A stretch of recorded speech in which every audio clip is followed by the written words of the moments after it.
Coming to you live from here in St. Peter's Square, and we're waiting for the Holy Father to lead us in the noonday Angelus and hear his message for this solemn feast of All Saints.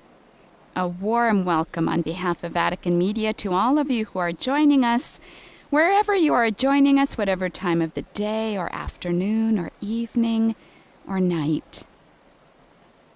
Some of you may be joining through the various Vatican Media channels. Welcome to you joining us through the Vatican News web portal, our Facebook Live feed, the Vatican News English YouTube channel, the Vatican News Live Event app, or the Radio Vaticana app. To those of you tuning in through television, welcome as well to you. Some of you tuning in through Catholic TV, Shalom World TV, EWTN, Salt and Light TV, at Madarshan TV and Catholic Faith Network. And we have some radio listeners out there among you. Welcome to all of you as well.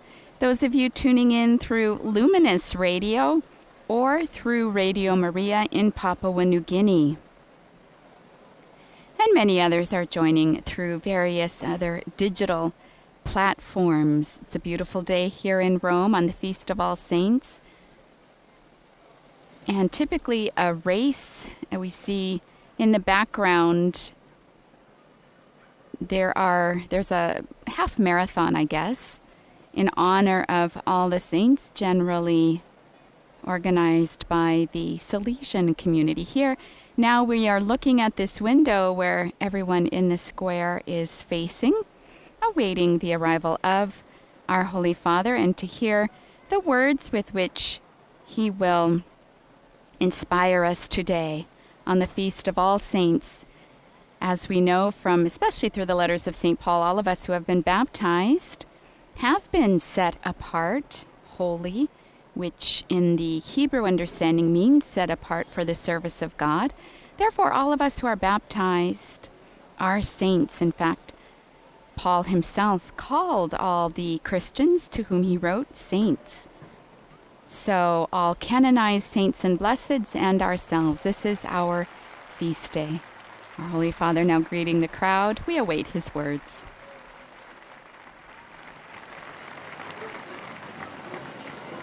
Cari fratelli e sorelle, buongiorno. Dear brothers and sisters, good afternoon. In questa solenne festa di tutti i santi, on this solemn Feast of All Saints, the Church invites us to reflect on the great hope that is based on Christ's resurrection. Christ has risen, and we will be with him. These saints and blesseds are the most authoritative witnesses of Christian hope because they lived it fully in their lives, amidst joys and sufferings, putting into practice the Beatitudes that Jesus preached and which resound in the liturgy today. The evangelical Beatitudes, in fact, are the path to holiness. I will reflect now on two Beatitudes, the second and the third. The second one is this: Blessed are those who mourn, for they shall be comforted. These words seem contradictory because mourning is not a sign of joy and happiness. Reasons for mourning come from suffering and death, illness, moral adversity, sin, and mistakes. Simply from everyday life marked by fragility, weakness, and difficulties. A life at times wounded and pained by ingratitude and misunderstanding. Jesus proclaims blessed those who mourn over this reality, who trust in the Lord despite everything, and put themselves under his shadow. They are not indifferent, nor do they harden their hearts when they are in pain, but they patiently hope for God's comfort. And they experience this comfort even in this life. In the third beatitude, Jesus states, "Blessed are the meek, for they shall inherit the earth." Brothers and sisters, meekness. Meekness is characteristic of Jesus, who said of himself, "Learn from me, for I am meek and humble of heart." The meek are those who know how to control themselves, who leave space for the other. They listen to the other. They respect the other's way of living, his or her needs and requests. They do not intend to overwhelm or diminish the other. They do not want to be on top of or dominate everything, nor do they impose their ideas or their own interests to the detriment of others. These people, not appreciated by the world and its mentality, are instead precious in God's eyes. God gives them the promised land as an inheritance, that is, life eternal. This beatitude also begins here below and is fulfilled in heaven, meekness. In this moment of life, even in the world where there's a lot of aggression, even in everyday life, the first thing that might come is aggression and defensiveness. We need meekness in order to go forward, to progress in holiness, to listen, to respect, not to hurt others. Meekness. Dear brothers and sisters, choosing purity, meekness, and mercy, choosing to entrust oneself to the Lord in poverty of spirit and in affliction, dedicating oneself to justice and peace, all this means going against the current in respect to the world's mentality, in respect to the culture of possessing, of meaningless fun, of arrogance against the weakest. This evangelical path was trodden by the saints and blesseds. Today's solemnity that honors all saints reminds us of the personal and universal vocation to holiness and proposes sure models for this journey, that each person walks in a unique and unrepeatable way. It's enough to think of the inexhaustible variety of gifts and real-life stories there are among the saints. They're not equal. Each one had their own personality and developed their own life in holiness according to their own personality. And each one of us can do that. We can take that path. Meekness. Please, meekness, and we'll progress toward holiness. This immense family of faithful disciples of Christ has a mother. Even ourselves, the Virgin Mary, we venerate her under the title Queen of All Saints, but she is first of all the Mother, who teaches everyone how to welcome and follow her Son. May she help us nourish the desire for holiness, walking the way of the Beatitudes.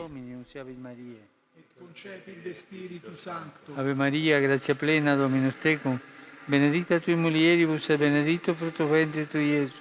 Sancta Maria, Mater Dei, ora pro nobis peccatoribus, nunc et in hora mortis nostre. Amen. Ecce ancilla Domini. Fiat mi secundum verbum tuum. Ave Maria, gratia plena, Dominus tecum, benedicta tui mulieribus et benedictus fructus ventris tui, Iesus.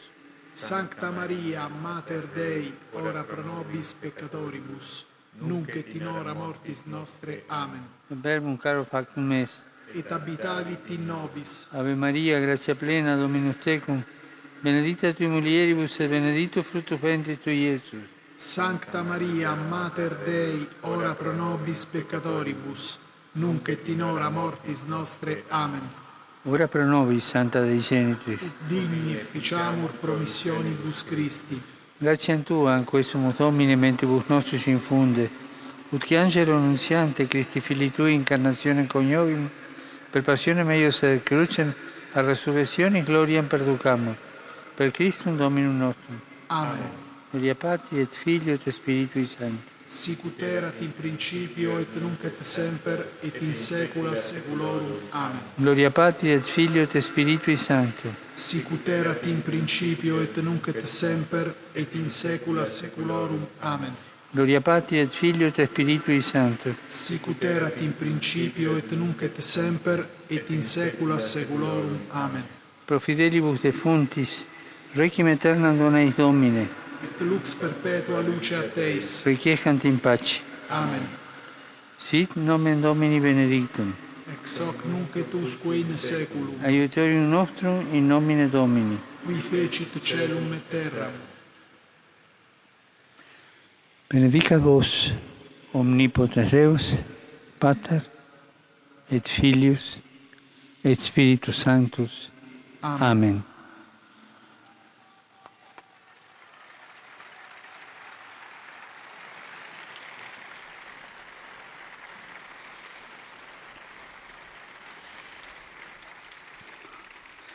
Ieri a Hartford, Yesterday in Hartford, in the United States of America, Michael McGivney was proclaimed blessed diocesan priest, founder of the Knights of Columbus. He was dedicated in evangelization in order to provide for the needs of those in need, providing many types of help. May he be an impetus for us of being witnesses or testimonies of charity. And let's give a round of applause to this new blessed. in questo giorno di festa, On this feast day, non dimentichiamo let's not forget quanto sta accadendo what nel is Nagorno-Karabakh. happening Gli in scontri armati si susseguono a fragili tregue. he's con speaking, tragico aumento delle vittime, he, distruzioni di he's talking abitazioni, about the destruction that's taking place luoghi di culto, and coinvolgimento sempre also più happening against massiccio places of delle worship, popolazioni civili. È which tragico. is destroying the civil community. It's very Vorrei rinnovare tragic. il mio I'd accorato like to appello renew ai my responsabili delle parti in conflitto, appeal to the affinché parties in intervengano conflict quanto prima possibile so that per as soon fermare as lo possible, spargimento di sangue innocente. the shedding of innocent blood might come to an end. It's not possible to think that it's possible to resolve controversies with violence, but dedicating oneself to sincere negotiation with the help of the international community. On my part, I am near to all those who are suffering, and I invite everyone to ask the intercession of the saints for peace in that region. Let's also pray for the population in the Aegean Sea that 2 days ago were hit by a strong earthquake. I greet all of you, people from Rome, pilgrims from various places. In particular, I greet the participants in the race of the saints promoted by the Salesians throughout the world. Nonostante si svolga a piccoli gruppi nel rispetto del distanziamento imposto alla pandemia. And he's saying there's a smaller group than normal because of the distance that's necessary because of the COVID-19, but it's a popular way of celebrating the Feast of All Saints. Thank you for your initiative and for your presence. Tomorrow afternoon, I will celebrate Mass in suffrage of the deceased in the Teutonic cemetery inside the Vatican. I unite myself spiritually to those who, observing the health norms, go to pray near the tombs of their dear ones in every part of the world. To all of you, I wish a blessed feast in the company of all the saints. Please do not forget to pray for me. Enjoy your meal, and we'll see each other again. Our Holy Father ending, as he always does, his signature conclusion, and this now concludes the live broadcast of the noonday recitation of the Angelus on this Feast of All Saints, coming to you from St. Peter's Square. We'll be back on Wednesday morning at around 9:30 local time here in Rome for the general audience, which our Holy Father will again be picking up in the Apostolic Library in the Apostolic Palace due to a surge in COVID-19 cases here in Italy. I invite you all to visit the Vatican News web portal, Facebook, Instagram, Twitter, and YouTube accounts for coverage of today's Angelus and other Vatican and world news. On behalf of Vatican Media, I'd also like to thank all those technicians who've made this broadcast possible, and of course to all of you for joining us. Laudetur Jesus Christus. Praised be Jesus Christ.